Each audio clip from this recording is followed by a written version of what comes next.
Okay, hello, my dear future chart accountants. I hope everybody is doing great. Can you please confirm first that my voice is audible and the PPT is visible?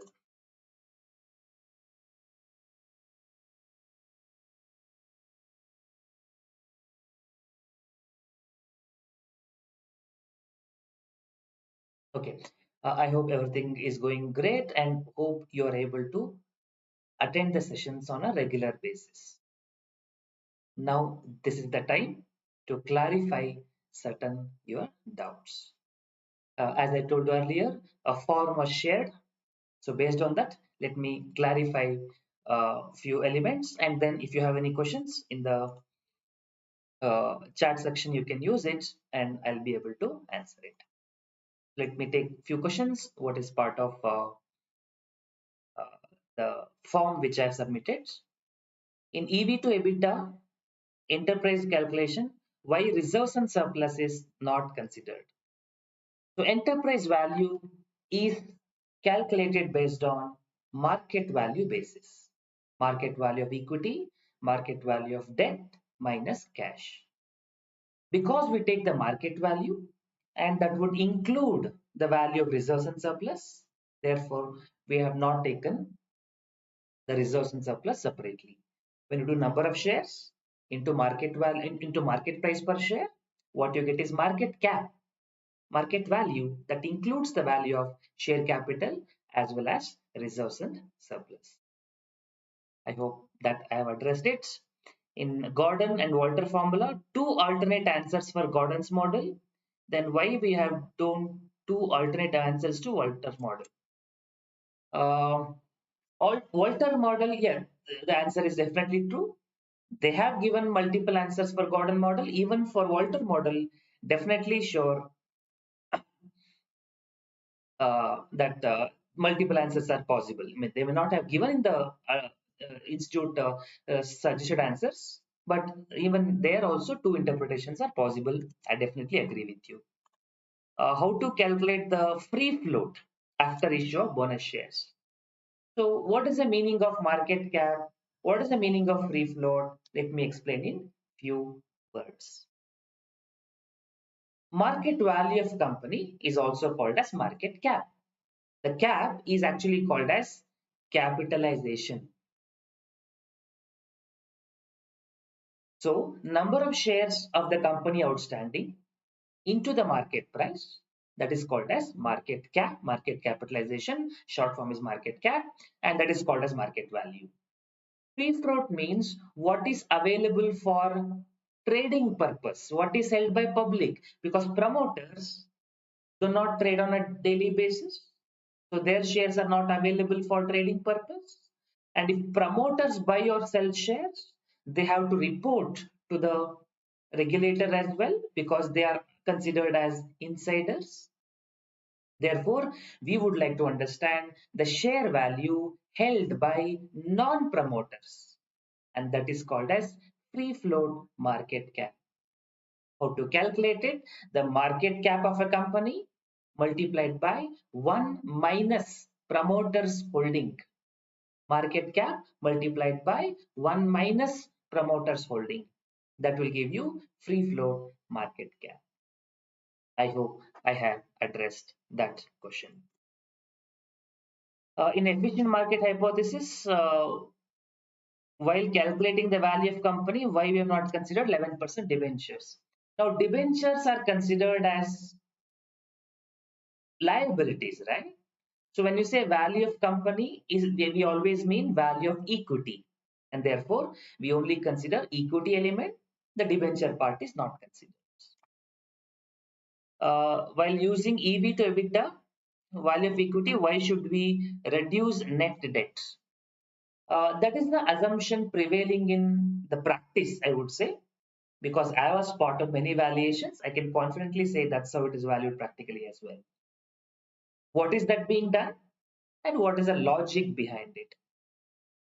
Market value of a company, value of a business, sorry, not market value of a company, value of a business. That is what enterprise value. So how do you differentiate value of business with value of equity? If I purchase house, worth 50 lakhs. I purchase a house for 50 lakhs. I've taken a loan of 20 lakhs. How much is my money? 30 lakhs. How much loan I have taken? 20 lakhs. What is the value of the house? 50 lakhs. Now, if I compare this with a business, the house with the business, the house value is 50 lakhs. And similarly, the value of business is 50 lakhs. House can generate income, business also can generate profits. That is the value of firm.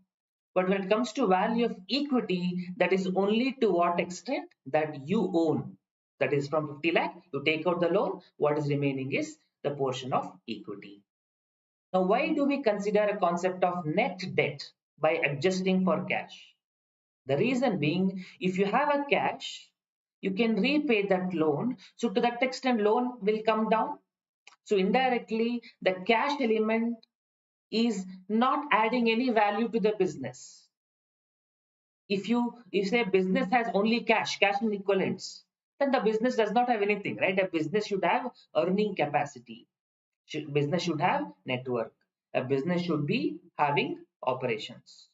So the cash, the reason why we take net debt is as on a given date, what is the amount of loan is on the balance sheet after adjusting for cash. Net debt, assuming that the cash could be used for repayment of loan.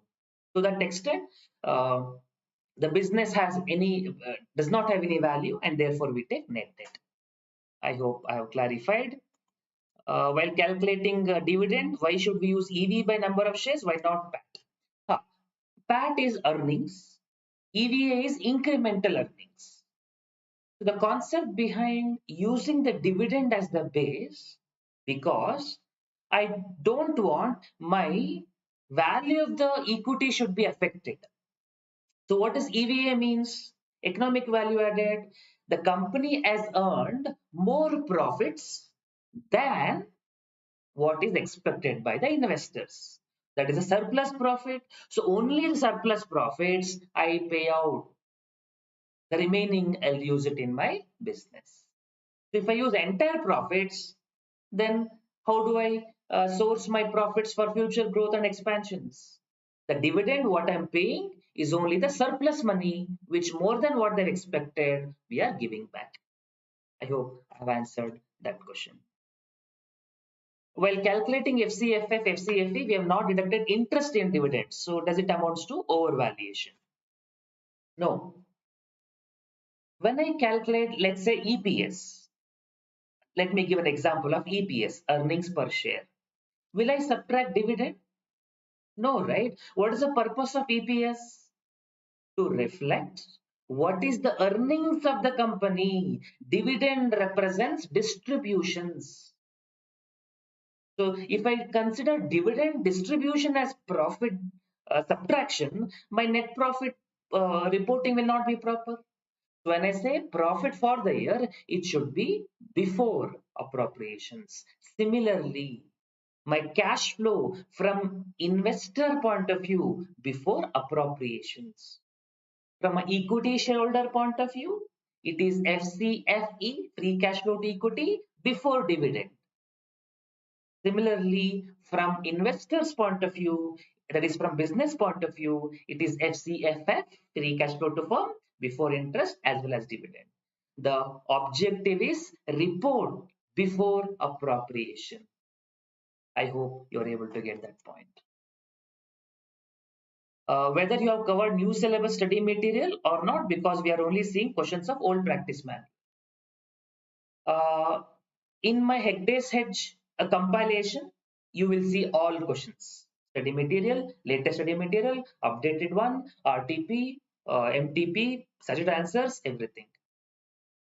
But in my classes, what I've chosen is selected questions which will cover all concepts. So they might be out of previous RTP, MTP, previous question papers. That is not a conscious decision. The questions are chosen such a way that it covers the concept as per syllabus from exam point of view. So what should be your approach? I have told earlier, no problem. I'll tell you once more. You attend these sessions, get your doubts clarified, redo those problems, get your concepts stronger. For practice purpose, please solve last 10-year question paper, or at least to the extent you can. If you can buy Hegde's Hedge book, it will have all the problems, but for May examination, I don't recommend it. It is too short time to spend so much of time on SFM. If you're having exam in November, next May and all, then you can think of it. So simplest approach for those who are taking these daily free sessions, please attend the classes. The classes are scheduled structurally. First, I talked about basics. Then I did bond valuation. Then I did equity valuation. Then I'll go for derivatives. In a superb logical manner, I'm taking you through these concepts and problems. So you go in a step-by-step manner, you build up your knowledge. It is logically structured. The sequence is not random.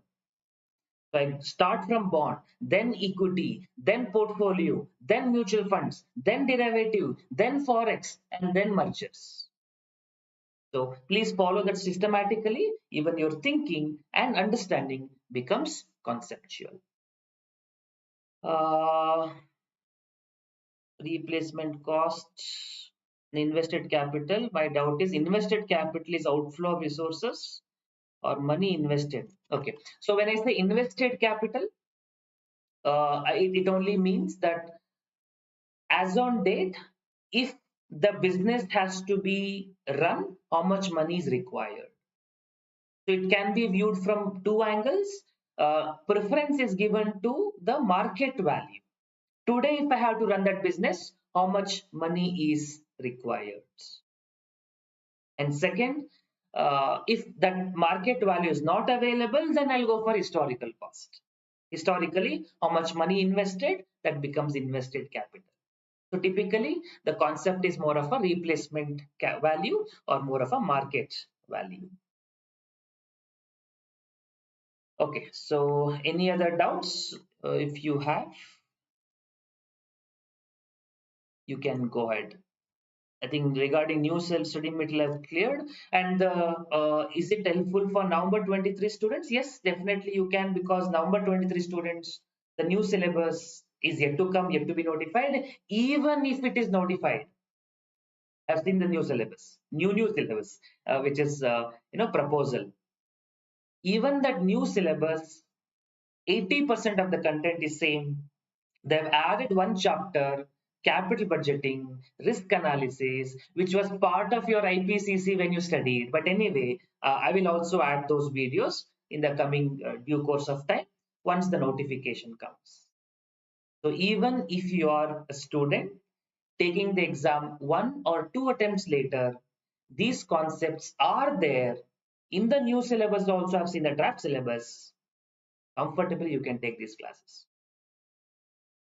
As I repeat myself, in addition to these classes, please solve previous year question papers. I'm not suggesting anything else.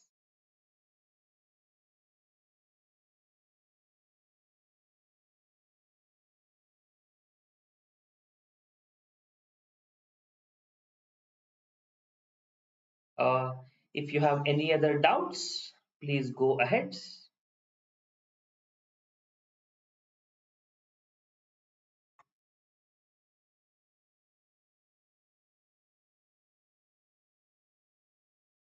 I'm not going to comment on Adani's status and all.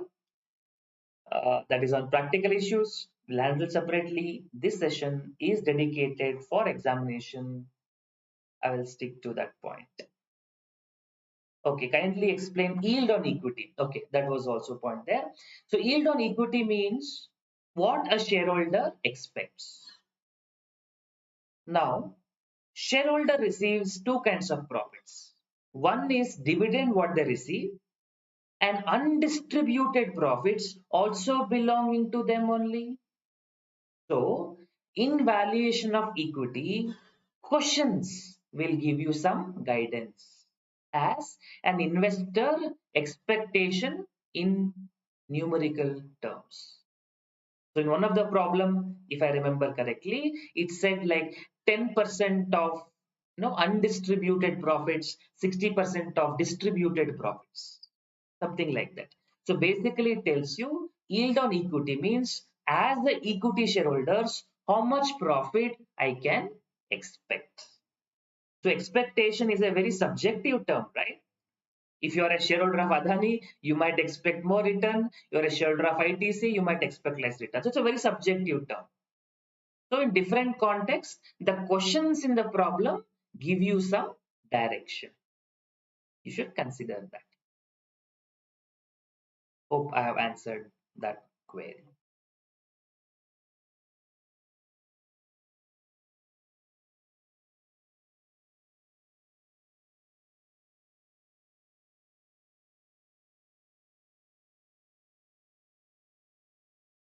Okay, I see no other questions coming up.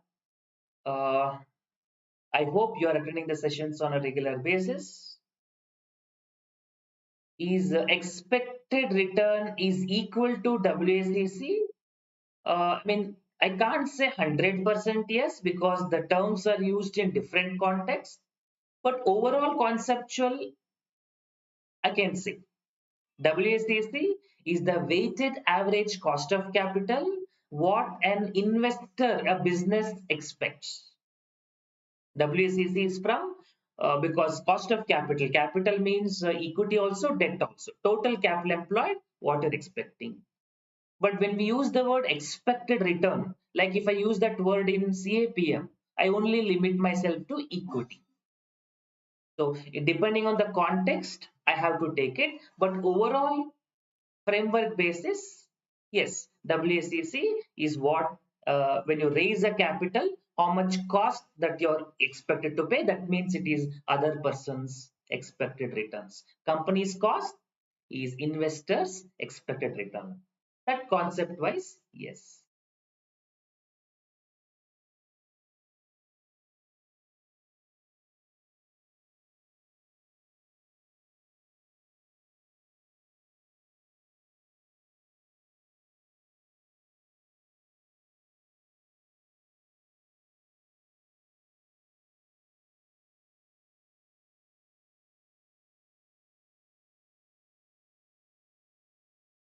So by now, I think you would have completed understanding about bond valuation, equity valuation, and portfolio management.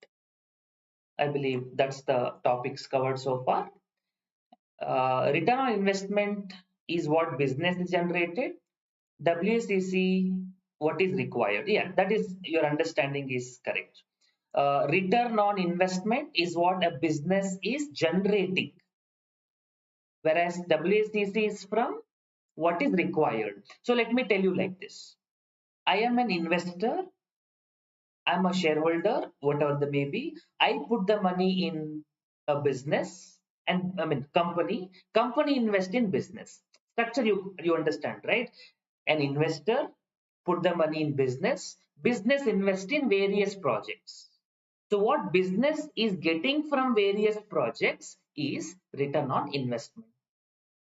And what the company has to pay to the investors, that is WACC. You're confident of getting AAR in May 20 examination. That's very good confidence, but don't focus on the results. Just enjoy the process.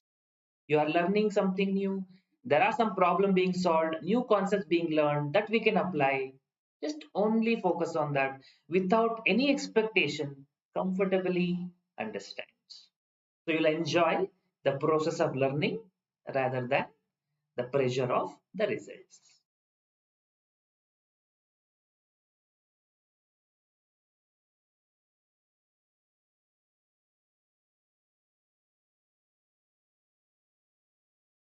EMA problem will institute expect an interpretation.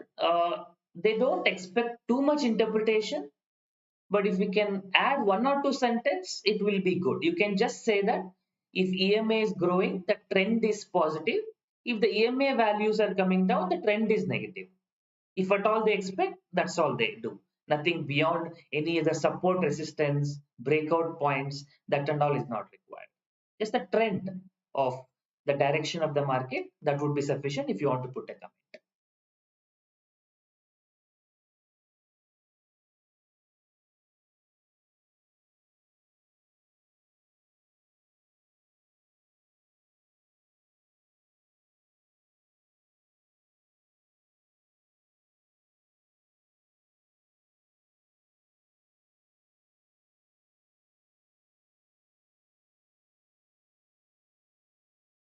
Okay,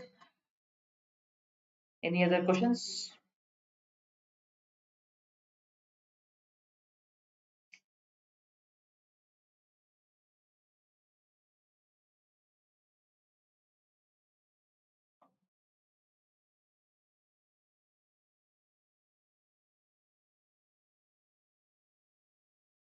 Okay. Uh, I think no other questions are there. So no problem. So please continue the sessions on a daily basis. It's almost 100 plus hours. It's an extensive batch. It's not a crash course or a fast track batch. It's covered quite detailed. So make use of it. And if you feel something is useful, please spread that. Okay. Then please enjoy watching the classes. Happy learning. We'll see you in the next session next week. Till then, take care. Bye bye.